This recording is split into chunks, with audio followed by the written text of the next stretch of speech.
Yep, you know what time it is, man. This is, of course, your favorite channel, man, CTB. It's Chan Talk Boxing. I'm your boy, Jay Slay. Say what up to him, man. What's up, everybody? Thanks for tuning in. You know what you're tuning into, man. This is a segment we call here Chang Chat. This is where we rock you guys' channel with boxing news, boxing information, boxing rumors. Sometimes we give you some money in your pocket by giving you the odds of the fight. But today we want to talk about a press conference that Earl gave yesterday at Dallas Stadium, pretty much saying that he feels he's the better fighter. He's the more durable fighter, and he's the Tim Duncan, while Terrence Crawford is the Kevin Garnett when it comes to skill sets in boxing.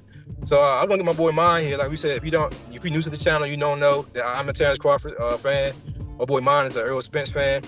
So we might have different opinions on this, and we want to see what the fans think when it comes to our opinion. And yeah, what you guys think? I mean, I totally agree with Earl Spence. I think he's right on point. I think Earl Spence always says the truth. I don't think he sugarcoats Terrence Crawford and what his skill set is. I think he respects him as far as what he's going to be facing. But I really think deep down inside that he believes that he is a better fighter and that he is a better boxer. And I think that he do feel like he gets disrespected for his boxing skills, because a lot of times people talk about his work rate or that he's more fundamentally sound, which I think he is. But I think it's more dimensions to Earl Spence's game that people tend to overlook. But I do believe that durability, I can't really say that. I wouldn't totally agree with that, especially from his accident. And Terrence Crawford has lived a more clean life as far as, his boxing career.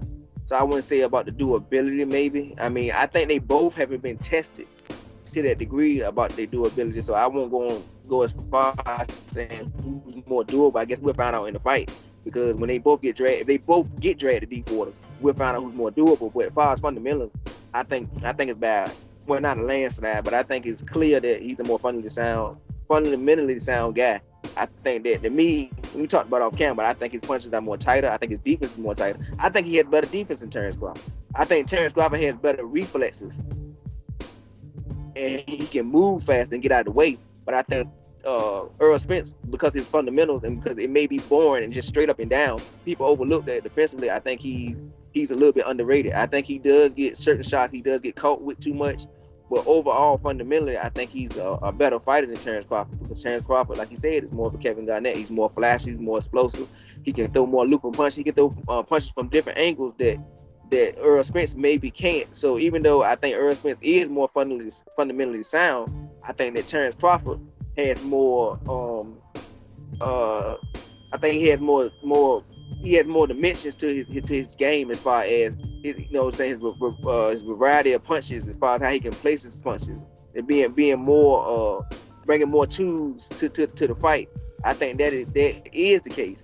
But I don't think Earl Spence will have to bring a whole bag of tools to this fight. I think it's 3 or 4 things that he has to keep and be a key on. I won't talk about it. It's too early for that right now. We just talking about durability and the fundamentals. I think that Earl Spence is on point with that, and I think that's gonna play a big part in the fight, as far as why I think Earl Spence is gonna win the fight. But it's not the only reason. But it is gonna play a big factor in the fight. It's fundamentals. Yeah, I disagree with the fundamental part. Like I told you off camera, just because a fighter throws 30 jabs around, and all his jabs are straight, and all his jabs is consistently the same way, and his footwork and his leverage and all that's right. Yeah, that don't mean he's more fundamentally sound than any guy. In my honest opinion, both of these guys are fundamentally sound enough to be on the level that they're on. That's why they're top of their class, because both of them are fundamentally sound. When it comes to feet work is part of being fundamentally sound. Crawford, by a landslide, has the better footwork when it comes to Spence. While Spence has the better jab and Spence has the better pressure fighting skill and all that other stuff, that doesn't mean he's the more fundamentally sound. All that means is he better at his style than Crawford is. Crawford is the better counter puncher. He's the better. You said Earl Spence punches are tighter. I completely disagree with that. Most of Terrence Crawford punches come from leverage, come from the hips.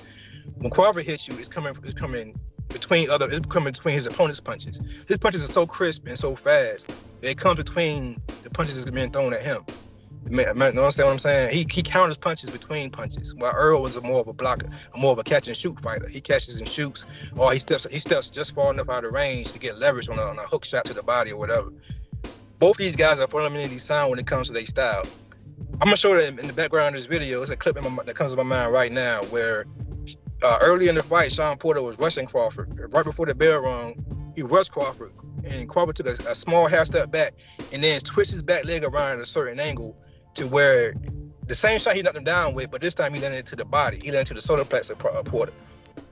To me, that's the epitome of what fundamentals are. When you can do things like that as an opponent comes to you, that is the epitome of fundamentals. So a lot of people who say Crawford, say Spence is more fundamentally sound than Crawford, they're not looking at moves like that when it comes to footwork, when it comes to throwing punches between punches, and when it comes to, moving your head off the simple thing of moving your head off the line is fundamentals, which Spence sometimes forget to do sometimes. He leave his head on the line, which is why Danny Garcia with his slow sub caught him.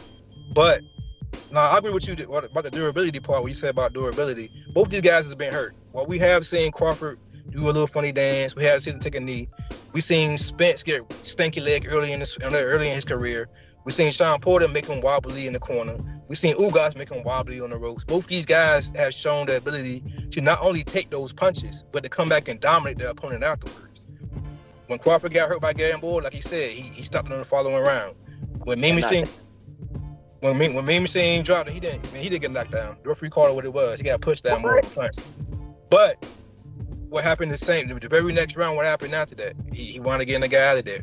Even when it comes to being down on points, quote unquote, even though he was ahead on all judges' scorecards at the time against Sean Porter, when whoever told him that he was down in the fight, gave him that wrong information, told him he was down on the fight, he turned the dog on and pretty much dropped Sean Porter literally 2 minutes later. Not even 2 minutes, like 30 seconds to the round when he dropped. I think Earl has that same thing. They both had that dog and they both had that durability. They both had that durability and that will to late in the fight, turn up a notch a little bit. And I think this was gonna make this a great fight, man. This is gonna make it a spectacular fight.